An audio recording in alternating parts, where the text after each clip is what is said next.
Bienvenidos a la mesa de diálogo. Ya llegaron tres amigos de la casa. Saludo primero a la historiadora Carla Mote, a quien me da mucho gusto siempre recibir en este espacio libre como el viento. ¿Cómo estás, Carla? Muy buenas tardes, muy buenas noches.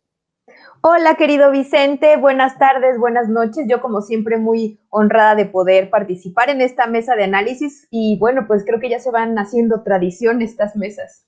Y sí, y además hoy hay mucho para dejar la víbora chillando. Saludo al buen amigo Mario Campa, a quien puede ver y escuchar todos los domingos conduciendo su espacio en Sin Censura TV, Sin Censura Media y Sin Censura Presenta de 4 a 5 de la tarde. Mario Campa, economista, docente y asesor en políticas públicas. ¿Cómo estás, Mario? Hola Vicente, aquí muy bien, escuchando a Lina, siempre refrescante. Y hola, saludo a Carla también por allá. Bueno, y saludamos también a José Manuel Fuentes, analista geopolítico, a quien me da mucho gusto recibir. Creo que es la primera oportunidad que tengo de saludarte personalmente, José Manuel, pero espero que haya muchas oportunidades de compartir. ¿Cómo te va? No, pues muy bien, contento de estar en este espacio. Ahí está. Pues primero que nada, Ahí sí, gracias. Ya te escuchaba, José.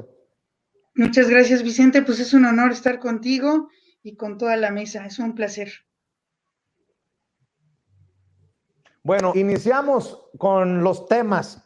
A ver, ¿por dónde le entramos? Déjame pensar.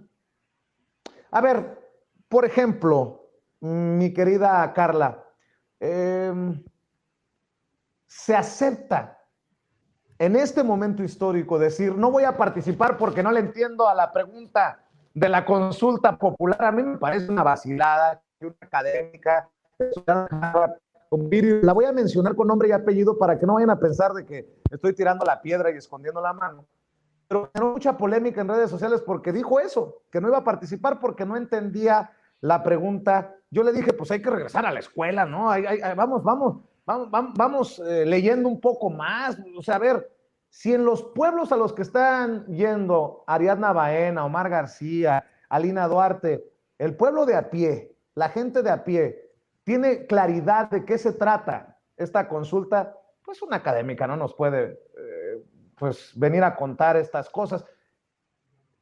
¿Cómo ves tú, Carla?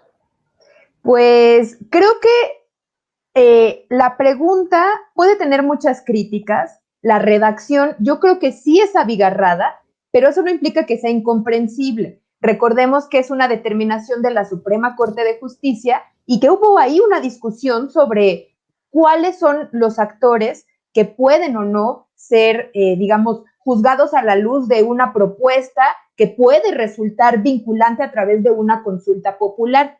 Y terminó pues con una redacción que nos recuerda mucho justamente a quienes la elaboraron, que son especialistas en el área del derecho y que al parecer pues están enfrascados en un lenguaje que para mucha gente pues sí resulta abigarrado y confuso. Sin embargo, por otra parte también ha habido muchas críticas que observan en esta pregunta que es una obviedad, es decir, que todo mundo estaría de acuerdo en que la respuesta es sí, es decir, es una respuesta obvia. Es decir, aquí hay una contradicción de posturas, desde quienes dicen que no se entiende hasta que dicen que es tan obvia que todo mundo va a responder que sí. Lo que estamos viendo y también pensándolo en perspectiva histórica es que, y yo creo que así lo van a analizar los historiadores en el futuro, es un proceso que pues en sí tiene una trascendencia porque es la primera ocasión que contamos con la realización a nivel nacional e institucional de esta herramienta que puede replicarse posteriormente y que brinda esta posibilidad de participación de la ciudadanía.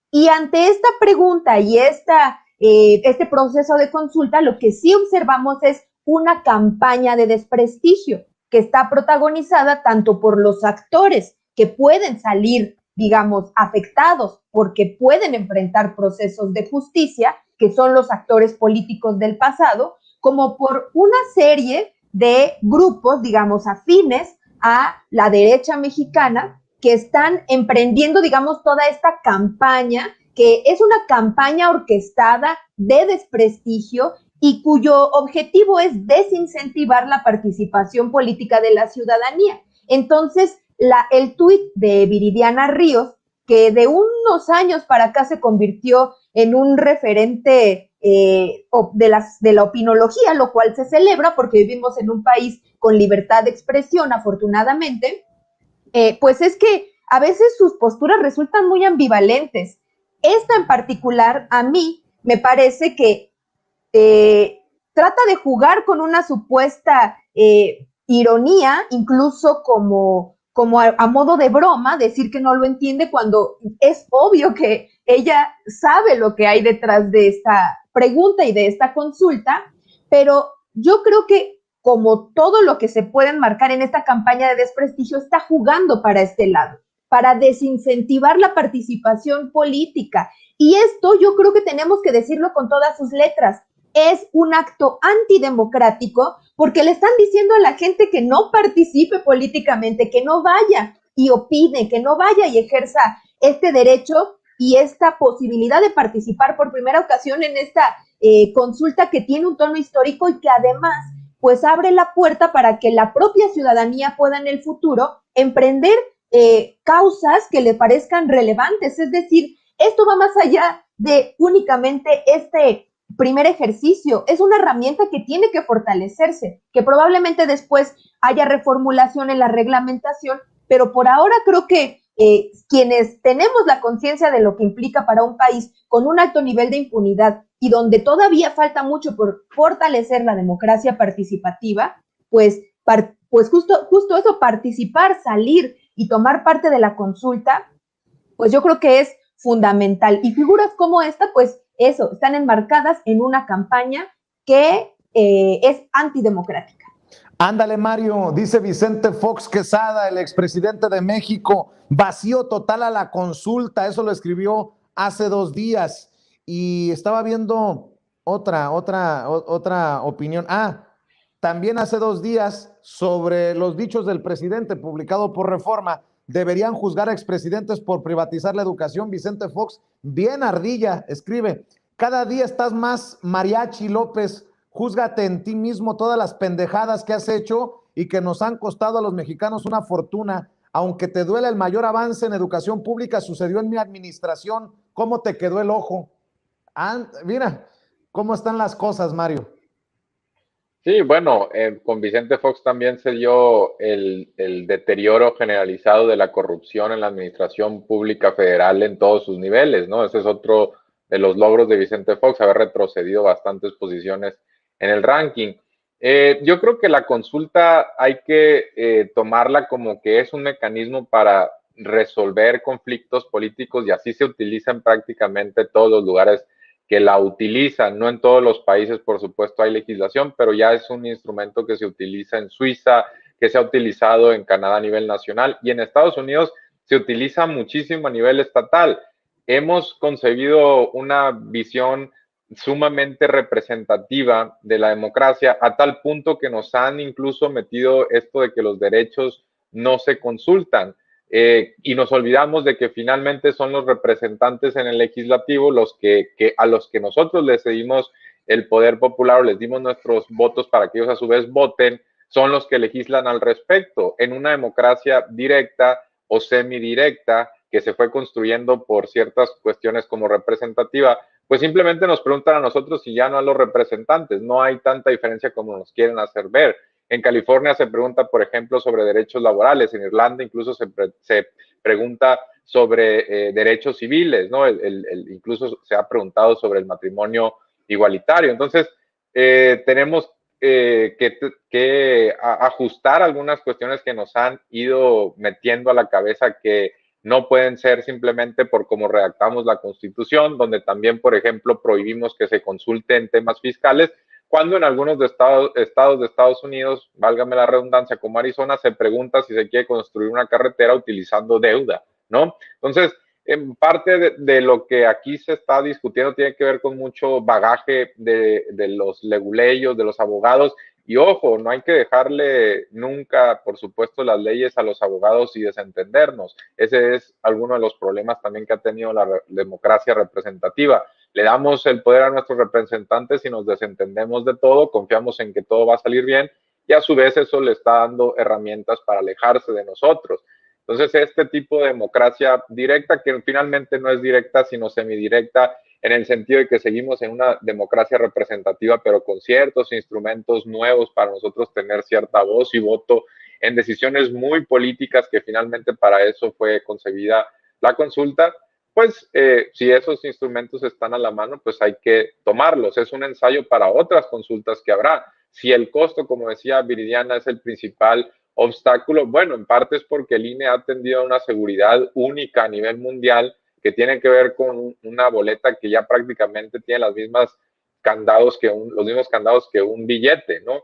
Ese es un tema más amplio que deberíamos abordar en su momento, sobre cómo aligerar ese costo, cómo incluso probar nuevos sistemas digitales, ¿no? Pero en cuanto a la consulta y al ejercicio, coincido con Carla en que los historiadores posteriormente lo verán probablemente como un nuevo instrumento novedoso, como esta primera manifestación sobre cosas que por supuesto habrá que discutir más adelante, incluso para aumentar digamos, los instrumentos es uno, pero también reducir las barreras para ejercer este tipo de opciones, y por supuesto también cosas que tengan que ver con la pregunta en sí y el contenido de lo que se pueda abordar en ellas, ¿no?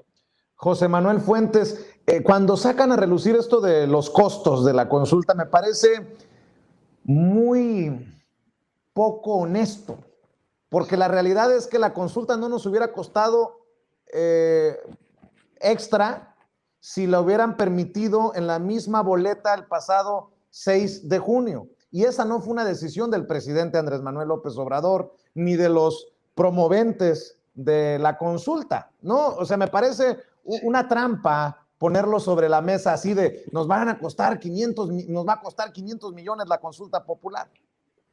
Sí, estimado Vicente, es una trampa la que quiere poner el INE. Es una trampa porque a ellos no les importa que esta consulta se lleve a cabo. A ellos tienen mucho miedo, mi estimado Vicente, estimados amigos, le tienen mucho miedo al pueblo. Hay que recordar que nosotros, el pueblo, debe de ser un contrapeso, así como tenemos el poder legislativo, el poder judicial y el poder ejecutivo, también el pueblo es un contrapeso. Y como decía Mario, el pueblo no se puede alejar de los abogados, de la política. Debemos de politizarnos y estar dentro de esto para que no se cometan los atropellos que se hicieron en muchos sexenios pasados. Y creo que el INE ya lo ha dejado muy claro. El entonces IFE, pues fue el que puso a Felipe Calderón. Desgraciadamente, estimado Vicente, el INE es cómplice de estos personajes. Son los que apoyaron a Felipe Calderón llegar al poder, apoyaron a Enrique Peña Nieto llegar al poder, se hicieron de la vista gorda ante los fraudes electorales que hubo durante estas elecciones y no hicieron nada. Sabemos que son cómplices, sabemos que están maquinando personajes como Viridiana, como la revista The Economist, que empiezan a atacar esta consulta porque tienen miedo de que inicie una nueva etapa en la democracia de México. Con el 2018 inició una nueva etapa en donde la democracia que fue destruida por los otros gobiernos del PAN, del PRI, pues esta democracia va caminando poco a poco. Es muy joven nuestra democracia y creo que la consulta le está dando las herramientas y los nutrientes para que esta democracia siga creciendo. Sabemos que la democracia es utópica, pero la utopía es como el horizonte para poder seguir caminando, como decía Lorenzo Meyer. Y creo que vamos en un buen camino. Vemos que The Economist acaba de lanzar un artículo en donde se burla de la pregunta, pero pues es que la pregunta ni siquiera la puso el presidente López Obrador, fue la Suprema Corte de Justicia. Entonces, pero vemos estos golpeteos porque les incomoda que el pueblo ya esté participando. Si hubiéramos tenido consultas antes, por ejemplo, en la reforma energética o cuando querían privatizar el agua, creo que México no estaría tan destruido como lo está, porque al pueblo le quitaron su voz y creo que ahora ya se está recuperando la voz, pero es incómodo para estos sectores neoliberales, estimado Vicente. Pues yo solamente voy a decir que si genera burlas la pregunta a nivel mundial, pues está cabrón que los ministros de la Suprema Corte de Justicia de nuestra nación hayan avalado esa pregunta con todos los estudios que tienen y el pueblo tenga más claridad para plantear esta necesidad histórica para expresarse. A ver, Carla, mucho han criticado desde la oposición, desde el conocido en el bajo mundo del panismo como el jefe para abajo, Diego Fernández de Ceballos, que se hable de sucesión presidencial, que se haya abierto como el camino desde la mismísima mañanera para decir al presidente que todos tienen la luz verde, pero que cumplan con su chamba, ¿no? Y yo creo que es porque en la oposición no tienen con qué contrarrestar esta avalancha de nombres que existen en el círculo cercano del presidente, otros no tan cercano. Solamente así puedo entender esto. De hecho, ¿quién escribió? Creo que fue el propio Diego Fernández de Ceballos el que dice, no le hagan caso a López Obrador si quiere hablar de otras cosas. No, fue el Lord Longaniza, senador del PAN, Julen Rementería, que básicamente dice, no le hagan caso a López Obrador si quiere hablar de otras cosas. Se ve que les dolió quedar exhibidos con una caballada muy, muy mediocre, muy pinche, perdóname por la expresión. Pues el tema de la reelección es muy interesante, aunque a veces parece que está fuera de lugar.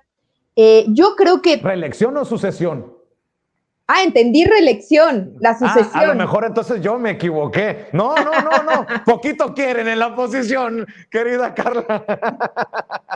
Bueno, es que estamos en un proceso en el que, a la luz también de que ya pasó la elección intermedia, pues se viene, ¿no? El proceso para ver cómo va a estar la sucesión presidencial.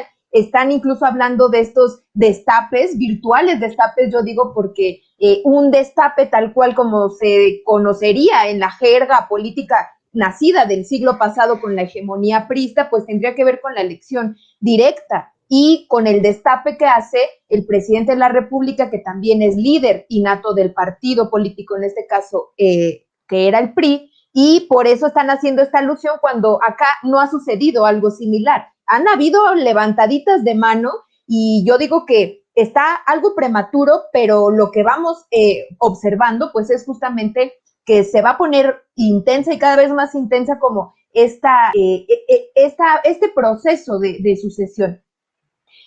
Por ahí yo decía reelección pensando en la legitimidad política del presidente Andrés Manuel y que incluso me venía a la mente porque cuando se debatió en el Senado de la República el tema de la consulta que se va a realizar por la revocación de mandato, pues estaba esta posibilidad de hacerlo junto con el proceso electoral intermedio y ni la consulta, o sea, las consultas populares, ni la de sucesión, de revocación, la oposición peleó mucho porque no se llevaran a cabo en el mismo proceso, lo cual ha hecho que cueste mucho más cara la consulta popular, pero también que argumentaban que era como un paso a la reelección, porque es como de medir este nivel de popularidad. A ver, el nivel de legitimidad del presidente de la República es inédito, es altísimo, y lo que se observa del lado de la oposición es que no tienen una figura política fuerte que pueda, digamos, tener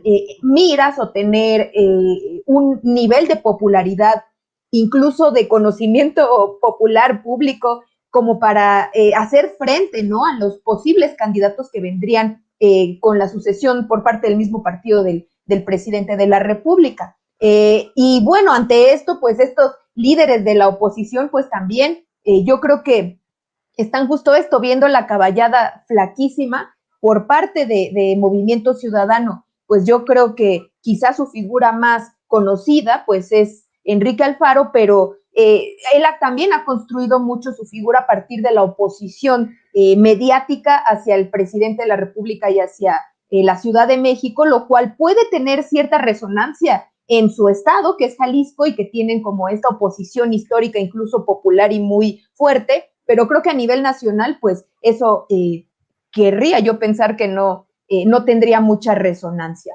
Pero pues sí vamos a observar cómo cómo van dándose estos movimientos internos en todos los partidos políticos. A mí el fenómeno me parece muy interesante también porque en este momento histórico, pues tenemos este ascenso inédito de un partido tan nuevo como Morena y que pues está en una, digamos, ascenso en su nivel de aceptación pública, y que bueno, también la oposición ha sido encarnizadamente agresiva, pero bueno, pues es un fenómeno de la política, para mí me parece interesantísimo. No creo mucho en las coincidencias, sobre todo en la política, Mario. Sale en estos días también una asociación de abogados, no sé qué, hablando de que el mejor posicionado era Lorenzo Córdoba, y Lorenzo Córdoba se hace el que, no, a ver, vamos a ver en el 2023, yo ahorita no puedo hablar de estas cosas. No me parece una coincidencia, soy muy mal pensado, como aquella publicación del periódico El País que lo ponía en la lista de suspirantes o de candidateables, mi querido Mario. Bueno, si ese fuera el caso, la verdad es que no vi exactamente lo que dijo Lorenzo Córdoba, pero si ese fuera el caso ya cambió su posición, porque antes de la elección, por ahí en algún evento que fue, digo, de baja asistencia en YouTube transmitido, Lorenzo Córdoba manifestaba hasta enojo, ¿no?, con el país, y que eso decía que ese ejercicio que hizo el periódico pues le hacía el caldo gordo a sus detractores, ¿no? Y resulta que ahora si dice que pues ya veremos en el 2023, pues está dejando querer, ¿no? Eso ya sería una postura totalmente distinta. Tendría que ver exactamente lo que dijo, pero pues, me parece ya pues un cambio, un giro notable. Yo creo que estamos viendo una caballada demasiado flaca, no recuerdo, hace ya tendríamos que remontarnos a algunos sexenios para ver fuera del partido del presidente cuadros que podrían estar sonando para la elección presidencial. Vemos que el PAN está batallando para mantener su registro y en gran parte tiene que ver con Ricardo Anaya y sus prácticas de moches en el legislativo y después de las acusaciones sobre presuntas corruptelas que tuvo, pues donde la fiscalía quizá tuvo también cierto rol que jugar, la de Peña Nieto. Vemos a un Marco Cortés totalmente perdido, a Felipe Calderón que sigue de activo en el panismo y eso puede estar también ahuyentando electores. Entonces el PAN yo no lo veo en este momento con la fuerza necesaria para representar una opción sólida. El PRI en estos momentos pues se dio tremendo terreno electoral a Morena en muchos de los estados, no tiene liderazgos visibles del Mazo, Murat, quien me digas, no pueden competir, digamos, en este momento. Habrá que ver en unos años, pero ahorita ni siquiera parecen figuras viables o que puedan sumar los apoyos necesarios. Decía Carla que Enrique Alfaro, pero la verdad es que sería muy raro que un gobernador tan desgastado como ha estado Alfaro, que se ha echado todo tipo de enemigos, incluso de activistas y en el mismo Jalisco, pues con una aprobación tan baja estuviera compitiendo por ese boleto, digamos, electoral. La verdad es que no veo en este momento, Vicente, claridad sobre la figura que la oposición va a impulsar. Parece que va a ser en alianza el PRI, el PAN y el PRD van a postular un candidato. No se sabe si Movimiento Ciudadano se uniría a ellos o si Movimiento Ciudadano pues no sé si se va solo por la carretera ellos mismos, pero lo que sí sabemos es que honestamente no, en las encuestas no hay figuras fuera de un Ricardo Anaya ya con mucho bagaje y muy desgastado que en estos momentos lleve cierta delantera, ¿no? Dice Mario que no ve claridad en personajes. A mí todavía no me queda claro si van a llegar juntos al 2024, porque cada día parece salir una nota que nos llevaría a pensar que están a punto de desmoronarse. ¿O tú cómo lo ves, José Manuel? Pues mi querido Vicente, yo veo un panorama complicado para la oposición, porque la oposición, como dice el presidente López Obrador, pues está moralmente derrotada. Veo a un Ricardo Anaya desgastado, copiando al presidente López Obrador en sus tácticas de campaña, tanto lo criticaba, que bueno, está aplicando algunas cuestiones similares a la campaña de López Obrador, obvio que en versión chava, ¿no? Porque Ricardo Anaya no tiene este acercamiento al pueblo, pero asimismo, pues vemos que quieren también postular a Lorenzo Córdoba, pues es alguien que le gusta las estructuras de poder en México, a los banqueros, a los empresarios, les gusta un personaje así, pero la verdad no lo veo como candidato. El PRI y el PAN se van a tener que unir, porque si no lo hacen juntos, pues los van a vencer. Ahora, yo estoy viendo algo muy importante, mi querido Vicente, en Morena. En Morena tal vez se pueda dividir después de que se escoja el candidato.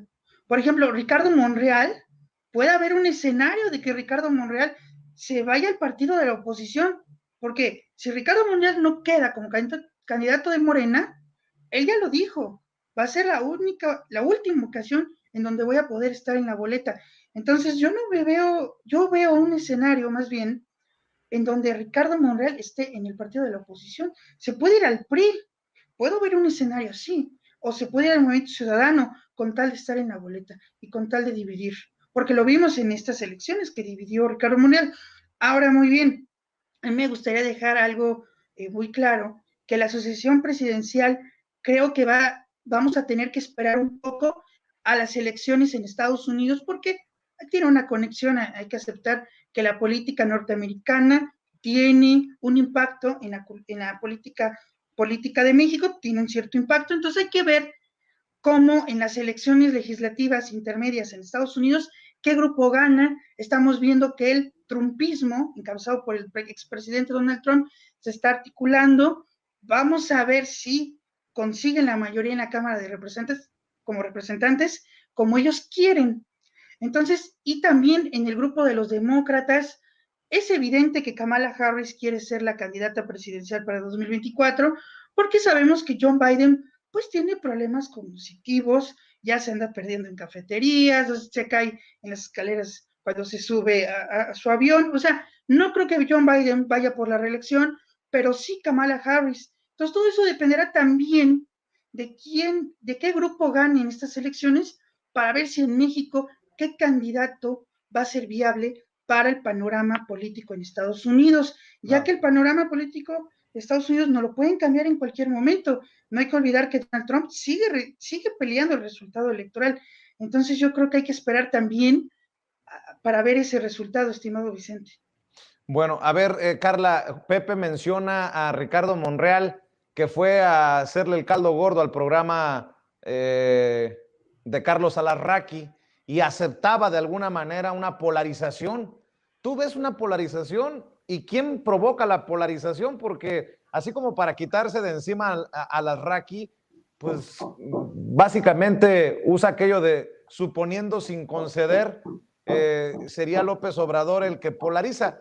Con las cifras de ciertas encuestas del 70% de aceptación del presidente Andrés Manuel López Obrador, ¿se puede hablar de polarización?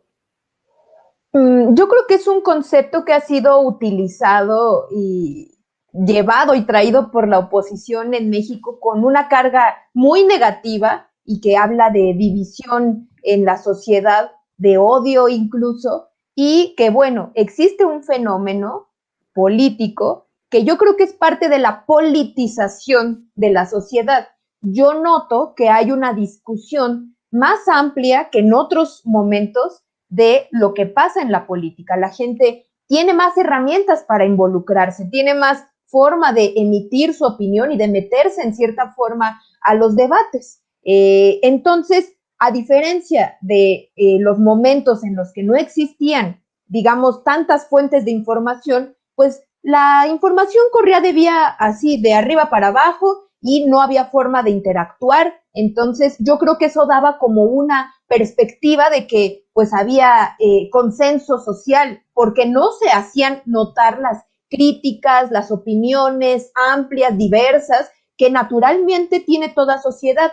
Ahora bien, en una sociedad con tantas diferencias sociales, socioeconómicas, de acceso a servicios, de tanto tiempo, ¿no? De pauperización de un sector muy amplio de la sociedad, pues evidentemente se crean también posturas encontradas a la luz de la clase a la que pertenecen las personas. Es decir, la polarización no es únicamente resultado de un entorno político, sino creo que habría que analizarla con una serie de elementos que han ido conformando pues este entorno en el que hay mayor participación de la vida política, de la vida pública. Sin embargo, estos usos retóricos de la derecha pues hablan de algunas aseveraciones o usos del lenguaje del presidente para achacarle a él toda una responsabilidad. Por ejemplo, cuando habla de fifís, cuando habla de clases medias, y pues yo creo que algunos de estos grupos se sienten interpelados directamente y esta perspectiva que tienen de sentirse atacados en su identidad de clase, pues probablemente los haga pues reaccionar de esta forma a veces muy virulenta y bueno, pues yo diría que a lo mejor eso también contribuye en gran medida a lo que le llaman polarización. Es un fenómeno yo creo que bien complejo y que si bien lo vemos cada 6 años en los procesos electorales cuando hay que tomar partido, a mí me da la impresión de que ahora la gente está realmente tomando un partido continuo y en este caso, pues las estadísticas hablan de que efectivamente esta orientación, digamos, de simpatía por el gobierno en turno, pues es mayoritaria, ¿no? Entonces, yo creo que ese fenómeno quizá ahora no lo podemos tener como tan amarrado, como saber exactamente cómo funciona, pero lo que sí creo que podemos leer es el uso que se le da desde la oposición en México. Y bueno, pues hay que ver qué tipo de personajes son los que aseveran que hay polarización, que la polarización es un peligro y lo utilizan como de esta forma política para instrumentalizar sus causas e incluso tener esta retórica que es muy de los conservadores y de la derecha de crear miedo, de crear temor, de hablar desde la emocionalidad y no la racionalidad. Y eso le llega a un cierto sector predispuesto a asumir este tipo de prejuicios. Incluso se me viene a la mente esta película que recibió tantas críticas en la que pues un grupo de personas pobres y morenas atacan a blancos y ricos y se meten a su casa, que ahorita se me fue el nombre, pero seguro ahorita lo recordarán mis compañeros, pero es como esta imaginería de caos que en realidad pues yo creo que no vivimos en la realidad, no está afincado realmente en la realidad, pero pues eso causa miedo, ¿no? Entonces, es un tema yo creo que sí, interesante, complejo, pero pues que hay que agarrar con pincitas y sobre todo pensando en términos de discursos de opinión pública, de discursos políticos y de cómo se utilizan para tener o no cierta tendencia política. Así es, Mario Campa, la polarización que buscarían personajes como Felipe Calderón, el malagradecido, Lord Malagradecido. Hoy se puso su segunda vacuna de Pfizer, después de que hace meses nos pintaba un catastrófico tener que esperar 144 años, creo, para que se cerrara la vacunación del 70% de la población en México. Y todavía aparte de que hoy se está vacunando, reitero mis serias preocupaciones y discrepancias sobre el manejo de la pandemia y la pérdida evitable de vidas humanas que dicho manejo ha causado. Dicho eso, agradezco el trato atento y expedito del personal en el campo Marte. Estos son los personajes que le hacen daño al debate por obvias razones. Ya leí algunas cosas también que publicaba Vicente Fox, Mario. Sí, bueno, los mismos que hablan de polarización seguramente le aplaudían a Vicente Fox cuando le llamaba la Bastida, a la Bastida en la carrera electoral y cuando toda su retórica fue completamente contra el PRI. Y eso creó también pues cierto ambiente politizado y de encontronazos, ¿no? Mira, Vicente, yo creo que lo de la polarización forma parte de exactamente lo que decía Carla, pues de un instrumento o una carga que está utilizando la derecha en estos momentos a su favor. Hemos visto que en muchas sociedades ha habido, pues sí, escenarios políticos muy disputados, puede ser Estados Unidos entre demócratas y republicanos, y esto viene de mucho tiempo atrás. Estamos viendo también en España dos grandes bloques, pues el de derechas y el de izquierdas, y así lo estamos viendo en otros países. también tenemos una coyuntura donde las redes sociales ha permitido destapar algunas cloacas, pero como dice pues el presidente, antes simplemente levantábamos la alfombra y barríamos y guardábamos el polvito abajo de la alfombra, ¿no? Por supuesto que hay algunas cosas que son buenas que salgan a la luz, cuestiones que estaban enquistadas en nuestra propia imaginario y discurso, como son el racismo, el clasismo. Vivimos en un país de los más desiguales del mundo, y malo fuera que no hubiera debate sobre esto, malo fuera que no hubiera politización, malo fuera que no hubiera contrastes de país, que no habláramos de la política pública, porque entonces eso sería reflejo de que aquellos que están en la mitad privilegiada, en la mitad que fueron agraciados, pues no tendrían entonces muchos incentivos para moverle al juego, porque entonces están viviendo mucho mejor que el 50% de abajo, ¿no? Es más o menos lo que pasa en México. Curiosamente, los que están en las posiciones de poder, de privilegios, son los primeros que saltan a decir que se está dando esta polarización, porque probablemente siempre vivieron acostumbrados a que lo que decían se volvía ley, ¿no? O a vivir encima de la ley. Entonces yo creo que Monreal se equivocó en esa entrevista con Alarraqui, debió haber zanjado ahí mismo finalmente a un entrevistador, ya lo habíamos comentado antes, que trata de imponerse, y Monreal yo creo que por darle la suave, pues no lo zanjó con más categoría, sí trataba como que de posicionar ciertas ideas o de continuar con la entrevista, pero creo que no lo logró del todo. En fin, yo creo que esas son algunas ideas, Vicente. Por supuesto que hemos tenido, te pongo el caso de Sonora, elecciones mucho más álgidas que las que hemos visto, o el ambiente que estamos viviendo en este momento en México entre el PRI y el PAN, en los que ahora son aliados, cacerías de brujas, chivos expiatorios, persecuciones políticas, espionaje. Se nos olvida esos escenarios de los que venimos, ¿no? Así es, Pepe, te toca cerrar con tu reflexión esta mesa de diálogo, si me permites pedírtelo. Claro que sí. Bueno, a mí me gustaría cerrar el tema también de esta polarización. Yo creo que no estamos viviendo en una polarización.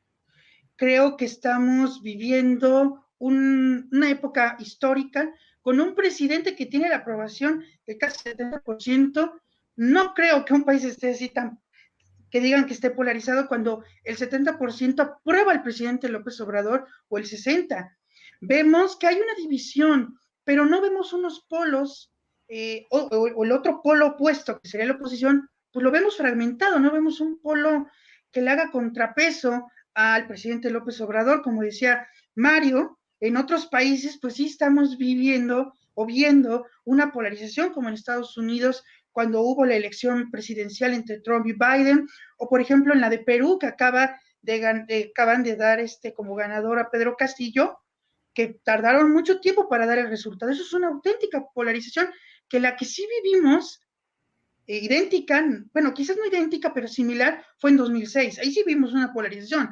Ahí sí habían dos polos, en donde estaba López Obrador y teníamos el fraude del otro lado, las estructuras del poder apoyando a Felipe Calderón. Entonces creo que estamos viviendo tiempos, mi estimado Vicente, estimado Mario, Carla, estamos viviendo tiempos que no habíamos visto. No estamos en la guerra de reforma, no estamos en la revolución. Creo que no hay una polarización como tal, hay una división, hay intentos de que nos hacen creer que hay una polarización para que se haga este enfrentamiento directo. ¿Y quiénes lo dicen? Pues los chayoteros, Joaquín López Dóriga, todos estos personajes, porque como ahora ya hay contrapesos, ya hay periodistas como tu canal, mi querido Vicente Serrano, pues les da miedo que ya esté la otra parte activa, que antes estaba censurada, pero ahora hay una clara división, pero no polarización. Con esto cerraría, mi estimado Vicente. ¿Por qué no, José? Precisamente invitamos a la gente para que te siga en redes sociales. José Manuel Fuentes, analista geopolítico. ¿Dónde te encuentran? ¿Dónde te apoyan? Bueno, a mí me pueden encontrar en mi canal de YouTube, en donde hago entrevistas a políticos, a periodistas, a varios expertos. Ahí me pueden encontrar como De Buena Fuentes, con José Manuel Fuentes, y también en mi Twitter como José Manuel Fuentes, @José _Y, José. Ahí me pueden encontrar. Y fue un honor estar contigo, Vicente, y con Carla y con Mario. Al contrario, muchas gracias por acompañarnos, José, que se repita muy pronto. Carla Claro Mote, que sí. ¿En dónde te buscan? ¿En dónde te encuentran a ti? Pues pueden leerme en Twitter, estoy como @carlamote, mote con doble T, y también escribo quincenalmente en El Soberano. También pues les invito a leer el periódico feminista La Regeneración. Muy bien, y a mi querido Mario Campa lo pueden ver y escuchar todos los domingos conduciendo su espacio de 4 a 5 de la tarde en Sin Censura TV, en Sin Censura Media, en Sin Censura Presenta, y también te pueden seguir en Twitter, Mario. Sí, Vicente, el Twitter o la cuenta es @Mario_Campa. Ahí nos leemos. Muy bien, pues les mando un abrazo a los tres, muchas gracias por acompañarnos, nos vemos aquí muy pronto. Hasta luego, Vicente, gracias. Cuídense, buenas noches.